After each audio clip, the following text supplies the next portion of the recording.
Hey guys, 1977 Logan here. Gonna do a little update of what's going on with the aquarium.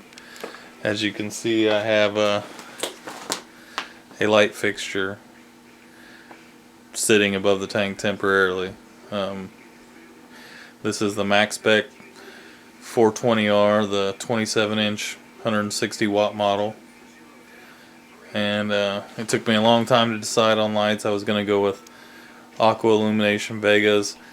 And I was back and forth between Vegas, Radions, or this Maxspect, and I finally decided to go with the Maxspect. So I'll show you what's going on. Also, in the tank, the camera's probably gonna blur out, but I've got a Reef Saver rock just sitting in there right now. I'm playing with my scape, kind of liking what I've got going on here. Got a piece here that the camera will stay focused, that I kind of did a little bit of a bonsai type effect with. And some caves, caverns. I'm getting ready to put the rock into a tank of fresh RODI water with power head and just let it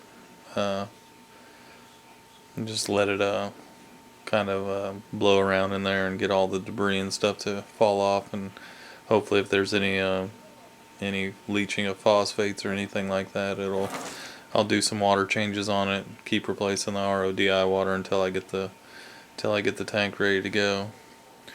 But on this fixture, I know the camera probably won't pick it up, but on the side here is the control. And I haven't really got to play with it a whole lot yet, but what you see right now is 1% on the B channel, which is the blue channel.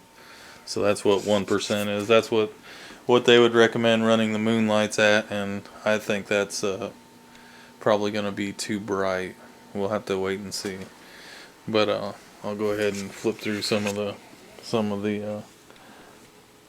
light. So here's 1% with the white. Of course, you can bring it all the way up to, I'll do 50-50 of each.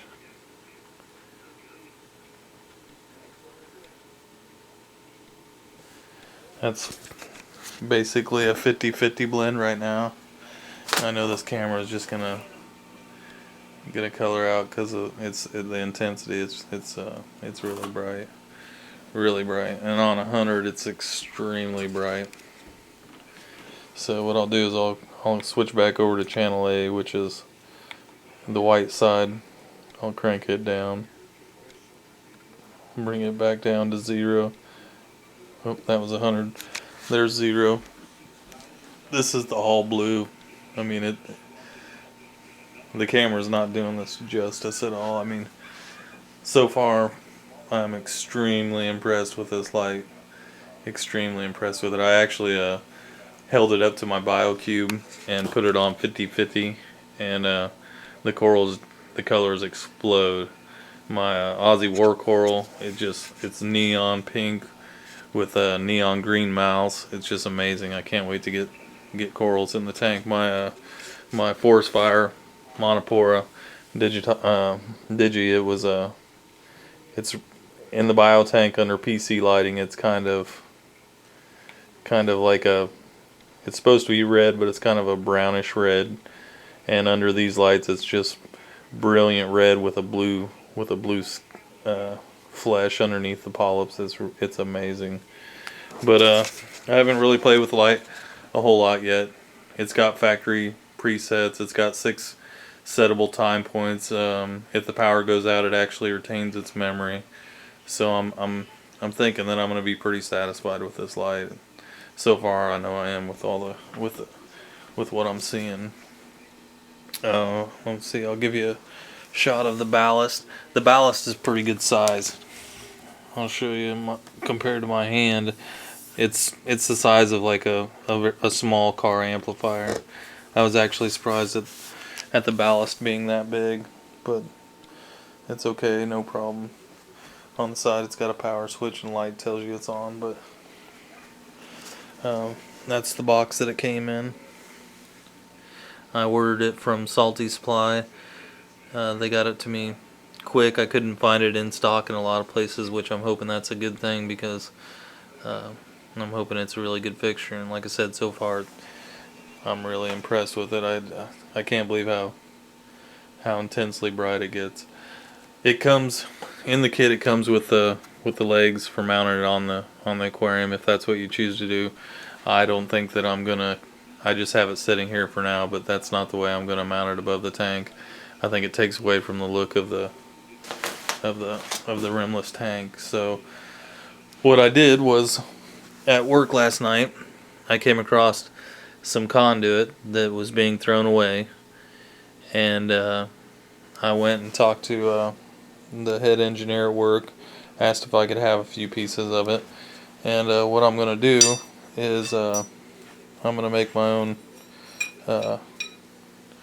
hanging bracket. Basically it's going to be two L-shaped pieces like this, and they're extremely long right now. I cut them long so that I'd have plenty that I could trim down to get the light centered in the tank. They're threaded on, every piece is threaded on one end, so what I'm going to do is I'm going to get an open back 90 for up here at the top, and I can thread into it from both directions.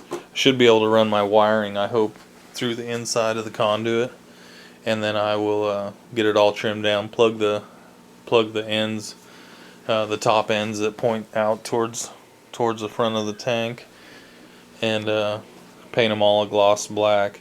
And another good thing about this fixture was that it comes with the legs, and also comes with the hanging kit included. So all in all, for the price, right now I'm really impressed. I can't wait to get coral under it and see how that goes. Also, I have ordered my sand finally. I got the Tropic Eden reef flakes. One of them's reef flake.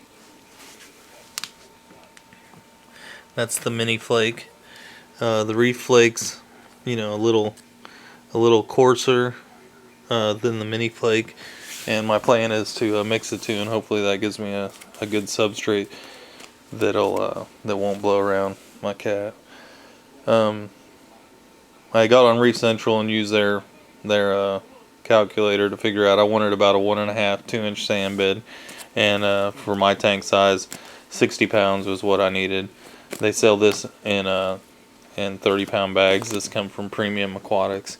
As far as I know, they're the only place where you can buy this Tropic Eden reef flakes, and from what I've heard, it's some really good stuff. In my BioCube, I run this stuff, which is Carib-sea Rag Live Fiji Pink, and again, I use the Reef Central calculator to calculate the dimensions of my refugium and my sump, and I think I'm going to go ahead and do a 4-inch sand bed in there, and actually needed exactly 20 pounds to create that, and so that's a 20-pound bag of Carib-sea.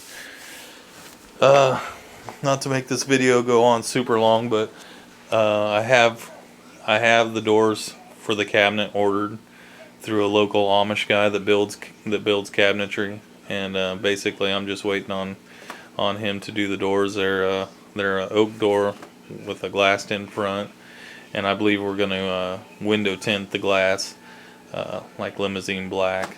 So I'll be doing a video on that after the doors get here, and I'll show all that as I go along. But everything's starting to come together. I still need to order a reef keeper, and I want to get an auto top off system set up, and I think at that point I'll probably be ready to start cycling the tank this week. Like I said, I'm going to get this this light hanging fixture built, assembled, and cleaned up, painted, and get that mounted onto the back of the stand, get the light suspended above it. I'm gonna go see the Amish guy tomorrow. Hopefully he'll have my doors. My cat's steadily trying to play in the sandbox, and And that's basically what I've got going on for right now. But like I said, this is the Maxspect light fixture. So far I'm super impressed with it. The thing is just crazy thin. I mean, it's like, it's literally like as thin as my finger. I mean, it weighs nothing. I mean, I haven't ran it very much, so I haven't heard the fans come on or anything. Basically, the whole thing's a heat sink, and so far I'm really liking it. Like I said, I got this rock. It's a reef saver. I'm playing around with doing some bonsai stuff with some Fiji rock that I have. I've got some more reef saver. BRS did a good job. I told them about the size that I wanted. Told them that I had a shallow tank, and they pretty much got me with what I wanted. This side over here, I kind of got a little bit of a ledge, a little bit of an overhang, so I can put some A-cans and things like that don't want quite the bright light on them. Got a little cave going back here, and I don't know that piece is going to stay in here. This piece of bonsai rock that I've got going on, I may put it somewhere else. I don't know. We'll see. But like I said, I'm gonna get that rock into some RO water and stirring around with power head, and get some of the debris and crap off of it. Maybe it'll leach out any phosphates if there are any trapped inside of it, and I'll change the water on it, and then when I get ready to fire the tank up, I'll rinse the substrate, put it in, and add the rock, and we'll begin the cycle. So that's what's going on so far. Thanks for watching. Later.